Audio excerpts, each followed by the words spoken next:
All right, I think we are live here, Warehouse 231. Welcome, everyone. Hope you're having a good 2023 and a happy new year.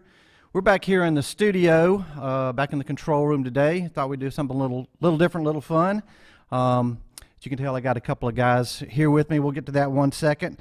But right now, if you can, just hit the subscribe button below to the channel on for Warehouse 231. Hit the notification button.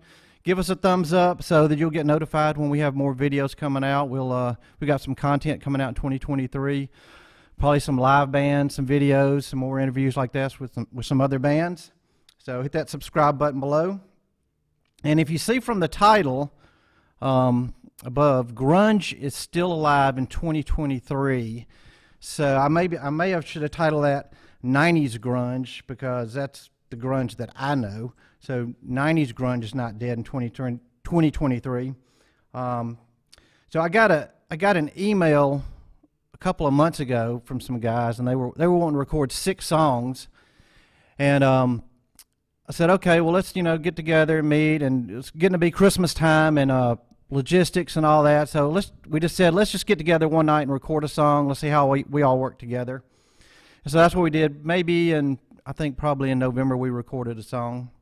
So that song came together. We spent about 3 hours here in the studio, 4 hours, and the song came out really well. And then they wanted to release it as a single, and that is what is going to happen tomorrow on Monday. Is the single be released? But we thought today we would go ahead and do an early single release and do it here on YouTube, so that you guys are going to be the first ones to hear it. And as you can tell, these guys here are just a little bit younger than me, maybe a little bit. I was in my 20s when grunge was coming out, Nirvana and all of that, so I got to enjoy it when it first started.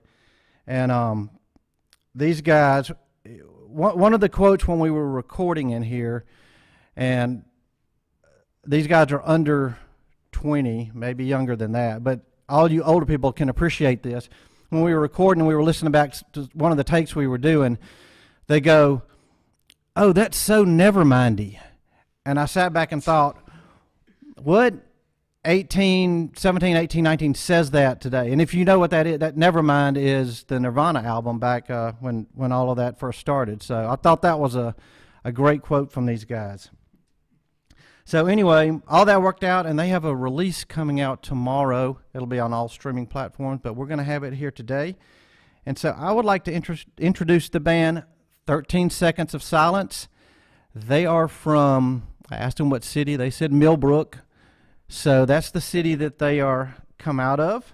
And they've got a microphone here, and they will, guys, why don't you just introduce yourself, tell you what you do in the band. Hey, my name is Matthew Lina, and I play rhythm guitar and lead vocals. I am Ethan Lina, and I play bass and backup vocals. I'm Chris, and I play drums for the band. I'm Powell Franklin, and I do lead guitar and hold it down. So as we go along here, if you guys, I've got the stream up here, so if you guys want to leave some, I'm gonna get questions with these guys. If you guys want to leave them a question, just drop it in. I'm watching the stream here.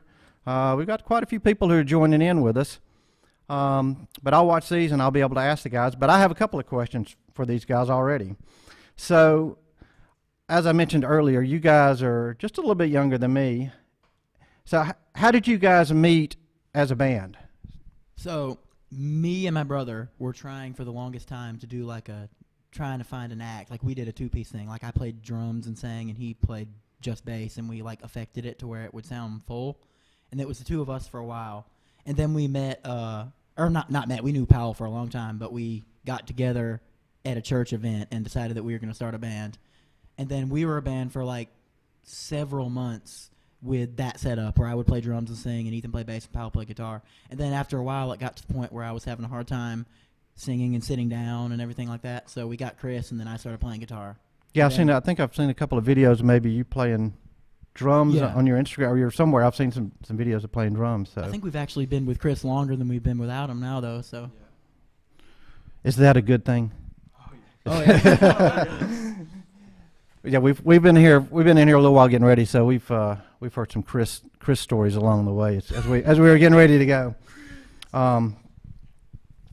So as far listening to, I know what your influences are, but kind of go around and just tell everybody, what's your influence, why'd you get into music, and kind of why you do what you do. Okay, so I would say my main influences in terms of bands are probably, Nirvana's probably my number one kind of favorite band, like, Kurt and everything. And then I like Daniel Johns from Silverchair. I kind of took a little inspiration from Lane Staley. Me and him kind of do with the harmony thing, we try to do like that kind of thing. And in terms of like how I started is actually the game Rock Band.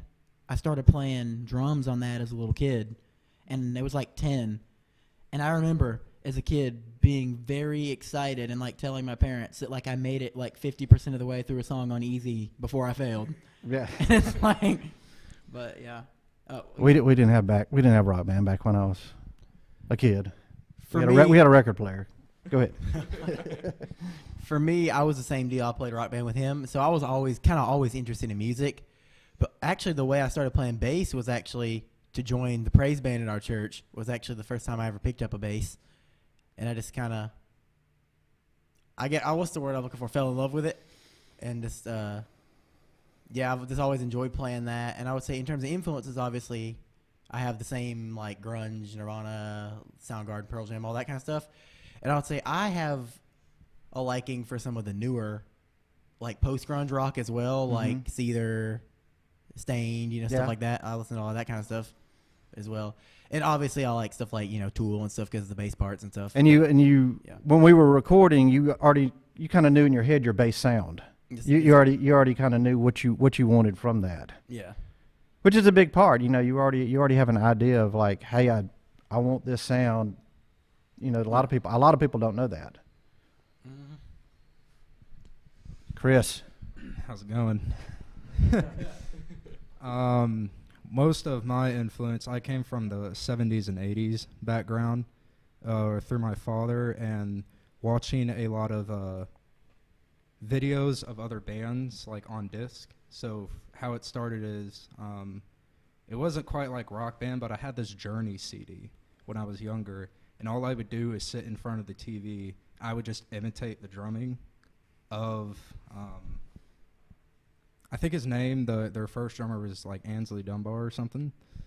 And so I like all those funky beats, I love the drummer of Led Zeppelin. I can't recall his name, but John Bonham. Is that his name? Yeah, okay. He's really expressive and complex. And then I discovered, I stuck with 70s and 80s, so I stuck from like the Beatles all the way to like Metallica. And then when I came in the band, they introduced me to like Daniel Johns, Nirvana, all these grunge people, Soundgarden, Seether. So I'm really glad I picked up that music taste, and my drum skill has expanded. Yeah, for y'all's age, y'all have a good expansion of music as far and my kids are y'all's age and a little bit older, and they like rock music and classic rock, but they probably get it from riding around in the car with me or my wife, because that's what we listen to, and that's why they like. Did y'all kind of do that too, just from your parents maybe listening to music? Well, yeah, like my dad was my outlet. What about you guys? Yeah, my dad, when I was younger, he used to do a lot of like running on the treadmill and stuff, and that was the kind of stuff he would listen to, is like Crossfade and Stained and all that, and that's kind of how we got into it. Okay. All right, Powell? Well, I was in the middle of the rock. My dad formed a band called Desone and Caleb, and they ran from the 90s to, I think it was like 2013 or something around that time. So I always went to their shows, and that's kind of how I started getting into rock music. And then when I started picking up my own music taste, I listened primarily Silverchair. Recently, I've been getting into metal. There's this new solo project band from Croatia called Triglav, and I've started listening to them. Some really cool stuff. But it must have been about 1.5 years ago now. I wanted to start. I saw the My Chemical Romance live in Mexico performance. I was like, that's cool. And I was like, I have to play guitar. So I asked my parents, could I take lessons?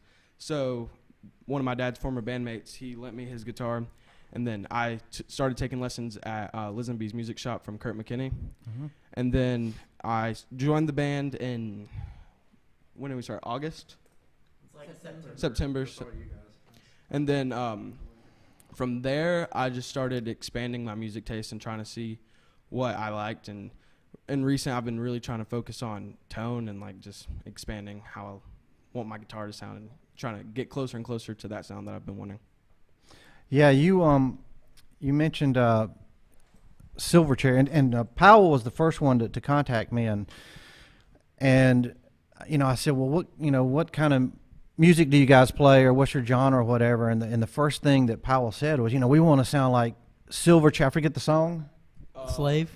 So yeah, so you mentioned that, that's the sound we go for, and so I kind of like, okay, I kind of know who they are, but I had to go do a little homework myself. But I don't know if I told you guys this yet. When we recorded the song that we're about to play in a few minutes, I was letting a friend of mine listen to it. He goes, "Oh, yeah, that sounds like that band Silverchair." I'm like, "What?" So it's just a random person said that. So I figured you guys would get a kick out of that.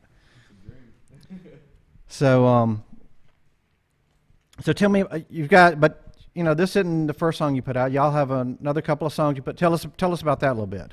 Like, okay, so the EP that we released before was called Sonder, and we had 5 songs. That's right. It was 4 end of last summer. Yeah. It took us a long time to do it. It was done by a home studio. Yeah. Which, it was a good experience, Yeah. considering the fact that it was a first project and none of us had really done anything like that before.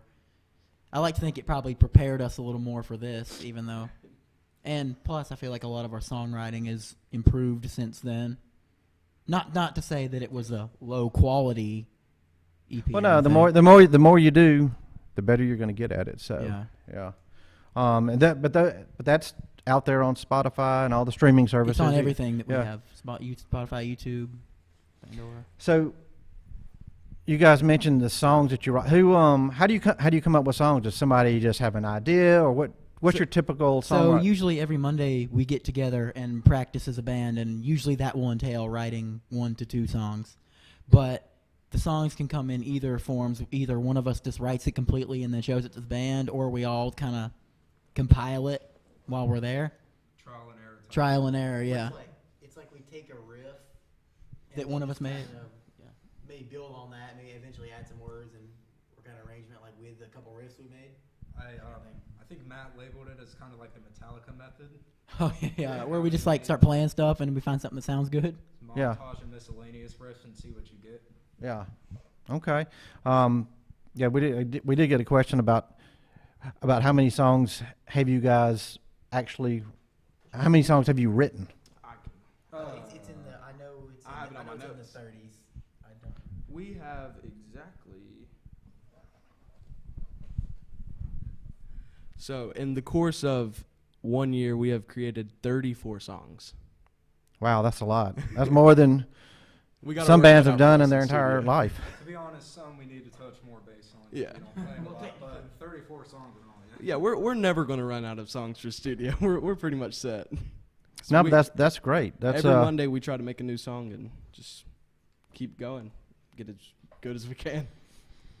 So, with that being said, we've talked here about, like I said, we got together and we did this first song, and we're releasing it. It's going to be released tomorrow on all the streaming platforms. And but you guys we're scheduled to come back in here this month and start knocking out, I believe, 6 more songs, right? Yes, sir. So I'm looking forward to doing that. So hopefully in the next after today, in a couple of months, we'll have another 6 songs from the band. Just looking here at seeing the comments coming through. So yeah, you guys, if you guys have any other comments, throw them up there.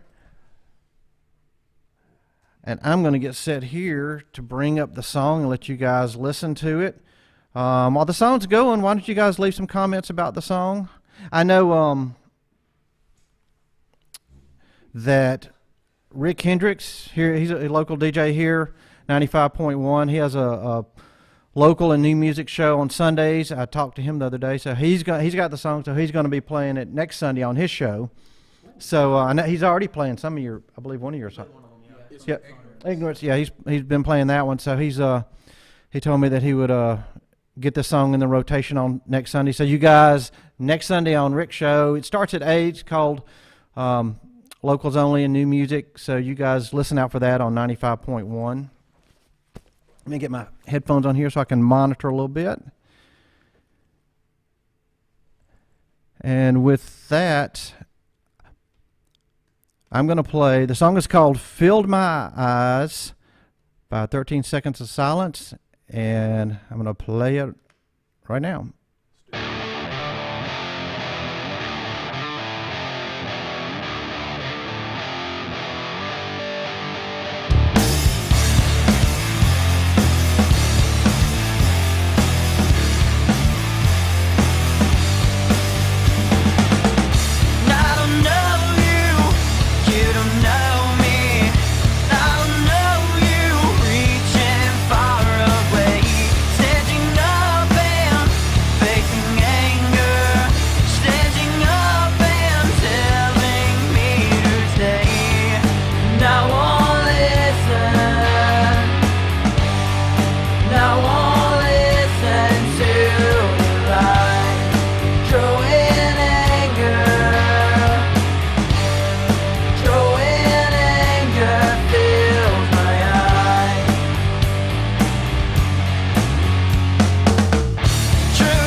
All right.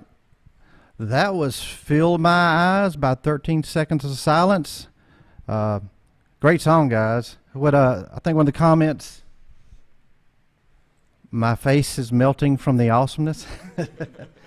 So, no, that was a fun, take those off. That was a fun song to record. I think it came out really good. Obviously, Nirvana, grunge influence. Somebody did ask who designed the album cover. Here's what the artwork for. There's the artwork. That's actually it's a funny story. So from the band that I was talking about earlier, Triglove, that I watch, the guy who's in it posted a video about there's this AI called goodness, I'm forgetting the name. You mean that whole internet trend on the AI generator? There's some AI, and essentially what we did was we discussed in our group chat. We were like, what do we want the cover to look like? And then we kind of came around to the point we wanted like this like Arctic like forest with like an eyeball as the horizon. So I input that into the AI and it popped out. We had like it gave us like 5 or 10 images, and we did that, and then added text. It was really cool how Okay, the that's- AI produced that. Yeah, I've tried some AI stuff. It didn't come out. That came out really good. I was wondering how that came out, but you just put your keywords in the. Midjourney. That's the name of the AI. Okay. Yeah, that's a pretty cool cover. I'll bring it out here again. Yeah. So you guys, this will be released tomorrow on all streaming formats. Look for this. Fill My Eyes. Go to 13 Seconds of Silence. Go to their Spotify. They're on Facebook. They're on Instagram. I have in the links below. I've got links to the Instagram page, the Facebook page. So go like their pages so you can see what's going on with these guys. Again, be sure to like the Warehouse 231 page. And look for these guys coming up in the next few months with some new songs. I'm excited about getting them back in the studio. We're looking at probably even shooting a video for that song in a couple of days, so look for that too. So best thing is to go like their page, go like their Instagram, and find out everything that's going on with them. Any last words, guys? Did I miss anything on the social media stuff? No, Instagram, Facebook, YouTube, any streaming platform. Yeah, that you can think these of. guys they have a YouTube channel too, so go to their YouTube channel and check it out as well. And then next Monday we will be releasing. We had some guy make an official lyric video for Fill My Eyes, so that's going to be releasing next week. Okay, so that'll you guys watch out for the lyric video as well. Hey, you guys have played out a little bit around Montgomery, I guess, as far as gigs. So you can on your page, people can keep up with that. I know y'all were, I believe, at the Sanctuary and some other Yes, sir. things here recently. So watch out for these guys. Around Montgomery area playing. So, but I appreciate everyone tuning in for tonight. It's been fun. Thanks to the guys, 13 Seconds of Silence, for joining in with us. Great song. Look for more stuff coming out from them. And with that, we'll see you guys again here at Warehouse 231. See ya.